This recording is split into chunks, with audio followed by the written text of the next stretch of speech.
तो आखिरकार वो इमोशनल और दर्द देने वाला पल आ ही गया जब गार्डियन की टीम अपने अपने सफर पर निकल पड़ी है। और इससे अच्छी एंडिंग तो भाई हो ही नहीं सकती। मैं दर्द के साथ संतुष्टि भी महसूस कर रहा हूँ क्योंकि जेम्स गन ने बता दिया कि क्यों कोई और उनके सिवा गार्डियन ऑफ द गैलेक्सी की फिल्में नहीं बना सकता है। खैर चलो हम सीधा मुद्दे पर आते हैं और मुद्दे की बात ये है कि हम इस वीडियो में guardian of the Galaxy volume 3 की एंडिंग एक्सप्लेन करने वाले हैं। तो ऑब्वियसली आगे स्पॉइलर होंगे, तो आगे की वीडियो अपनी जिम्मेदारी पर देखो। तो कहानी की शुरुआत में हमें रॉकेट को दिखाया जाता है और हमें पता चलता है कि सारे गार्डियन अब नोवेयर नाम की जगह पर रहते हैं। गमोरा के मरने के बाद पीटर की हालत बहुत बुरी है। क्रैंगलिंग योंडू की तरह अभी भी सीटी नहीं मार पाता, जिसकी वजह से कई लोगों के गलत जगह छेद हो जाती है। और नेबुला को फाइनली अब एक फैमिली मिल गई है, लेकिन इनकी खुशहाल जिंदगी किसी से देखी नहीं जाती। और अचानक से उन पे एडम वॉरलॉक हमला कर देता है, जिसमें रॉकेट को चोट लग जाती है। जब गार्डियन रॉकेट को बचाने जाते हैं तब उन्हें पता चलता है कि रॉकेट के अंदर किसी ने किल स्विच फिक्स कर रखा है, यानी कि अगर किसी ने उसे बचाने की कोशिश की तो वो मारा जाएगा। अब सर्च करने के बाद गार्डियन को पता चलता है कि एक तरह के खास पासवर्ड से रॉकेट को बचाया जा सकता है और 48 घंटे में उन्हें वो पासवर्ड ढूंढना पड़ेगा, वरना रॉकेट का राम नाम सत्य। तो गार्डियन निकल जाती है पासवर्ड ढूंढने।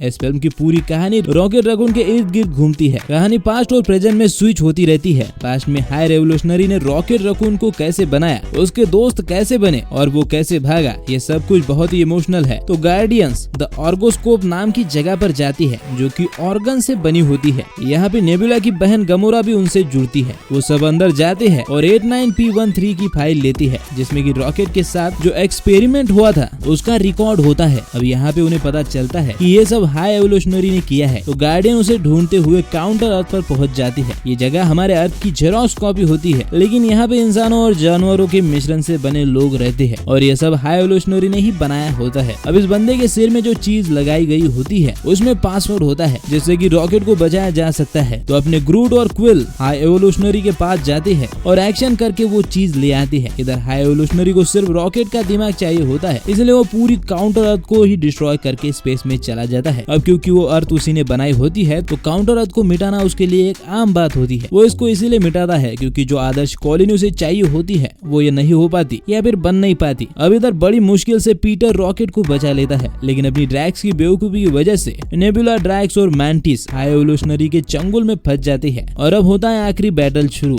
जिसमें हाई एवोल्यूशनरी अपनी पूरी ताकत लगा देता है गार्डियन और नोवेयर को खत्म करने में। लेकिन इतनी तबाही देख उसके खुद के लोग उसके खिलाफ हो जाते हैं, पर ये साला बड़ा हरामी होता है कि उन सबको भी मार देता है। इधर पीटर और बाकी गार्डियन को ड्रैक्स, नेबुला और मैंटिस मिलती है और क्विल कहता है कि हमें अभी इस शिप से निकलना होगा, पर रॉकेट कहता है कि अब मैं और नहीं भागूंगा और वो सीधा हाई एवोल्यूशनरी से भिड़ने जाता है। तो भाई लोग सबसे पहले अपने गार्डियंस हाई एवोल्यूशनरी की मॉन्स्टर सेना से एकदम जबरदस्त फाइट करते हैं और उसके बाद इसी टूटी शिप को नोवेयर से जोड़ देती है ताकि सभी बच्चों को बचाया जा सके। लेकिन ये बच्चों के साथ जानवरों को भी बचाती है, जिसमें रकून से लेकर ऑक्टोपस तक सभी छोटे बड़े जानवर होते हैं। और इधर हाई एवोल्यूशनरी और अपने रॉकेट आमने सामने होते, जिसके बाद हाई एवोल्यूशनरी रॉकेट को पटक पटक के मारता है और कहता है कि मैंने तुझे बनाया है और मेरे बिना तेरा कोई वजूद नहीं है। और अपना रॉकेट स्टाइल से खड़ा होके उस पे गोलियों की बौछार कर देता है और कहता है कि मैं रॉकेट रकून हूँ। और इस डायलॉग के बाद फिर सभी गार्डियंस मिलके इसका भरता बना देते हैं। हालांकि रॉकेट बड़ा दिल रख के उसको माफ कर देता है, पर क्योंकि शिप फट जाती है तो हाई एवोल्यूशनरी भी मारा ही गया होगा, ऐसा मुझे लगता है। वैसे एंडिंग मेरे को काफी हद तक पसंद आई, पर जिस तरह से हाई एवोल्यूशनरी को इन्होंने मारा वो मेरे को पसंद नहीं आया। मतलब इतने बड़े विलन को यूं ही निपटा दिया। भाई इस आदमी ने कई प्रजातियां बनाई, भाई काउंटर अर्थ बना के तबाह कर चुका है। यहाँ तक कि इस गोल्डन गर्ल आयशा की प्रजाति भी इसी ने बनाई है। तो यार ये तो इसके कमीनेपन की बेइज्जती हो गई। और आखिर में सब नोवेयर पर आ जाते हैं और अपना स्टार लॉर्ड हर बार की तरह अपने म्यूजिक की वजह से समय पर शिप से निकल नहीं पाता और स्पेस में ही अटक जाता है। इस सीन में ऐसा लगा कि अपना स्टार लॉर्ड तो गया,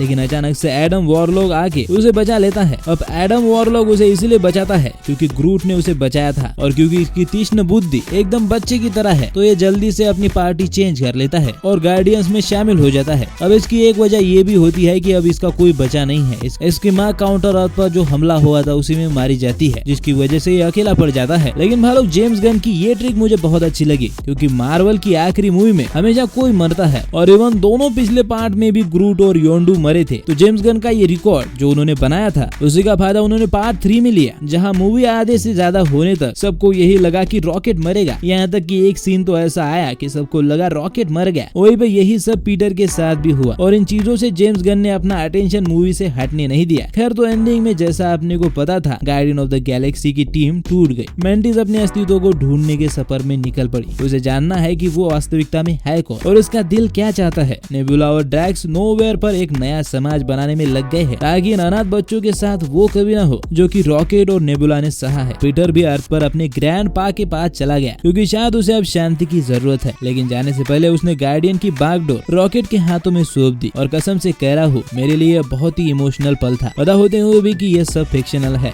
मेरा दिल भर आया। मुझे लगा कि ऐसा नहीं होना चाहिए था, पर किसी भी चीज का अंत जरूरी होता है, चाहे वो कितनी भी हसीन क्यों ना हो। एक सही अंत के बिना उसकी वैल्यू कम होने लगती है, क्योंकि सच तो ये है कि कुछ समय के बाद फिर से सभी चीजें रिपीटिव होने लगती है। तो सभी अपने रास्ते पर जाने के बाद रॉकेट हमें वहीं पे बैठा मिलता है जहाँ पे वो शुरुआत में था। ये चीज जाहिर करती है कि इस कहानी की शुरुआत और अंत रॉकेट के साथ हुई है। इस फिल्म में 2 पोस्ट क्रेडिट सीन है। पहले में हमें गार्डियन की नई टीम दिखती है जिसमें अब छोटी बच्ची फाइला, क्रैंगलिन ग्रूट, एडम वॉरलॉक और एक गुड डॉग और अपना रॉकेट रकून है। ये सीन दिखाता है कि हर चीज का अंत एक नई शुरुआत के लिए बहुत जरूरी है। और हाँ, दूसरे पोस्ट क्रेडिट सीन में पीटर क्विल को दिखाया गया है और साथ ही में ये भी लिखा है कि the legendary star Lord will return, यानी कि हमारे लेजेंडरी स्टार लॉर्ड वापस आएंगे। और अगर तुमने नोटिस किया तो यही बात रॉकेट के टेप रिकॉर्डर में भी लिखी होती है जो कि उसे क्विल ने जाते वक्त दिया था। मतलब हो सकता है कि फ्यूचर में guardian of the Galaxy volume 4 भी आ जाए। वैसे तुम्हें इस बारे में क्या लगता है मुझे कमेंट में जरूर बताना। वीडियो अगर अच्छा लगा हो तो लाइक और शेयर जरूर करना और ऐसे वीडियोस के लिए चैनल को सब्सक्राइब भी जरूर करना। तो फिर मैं चलता हूँ, अब मिलेंगे अगली वीडियो में, तब तक आप फिल्में देखो।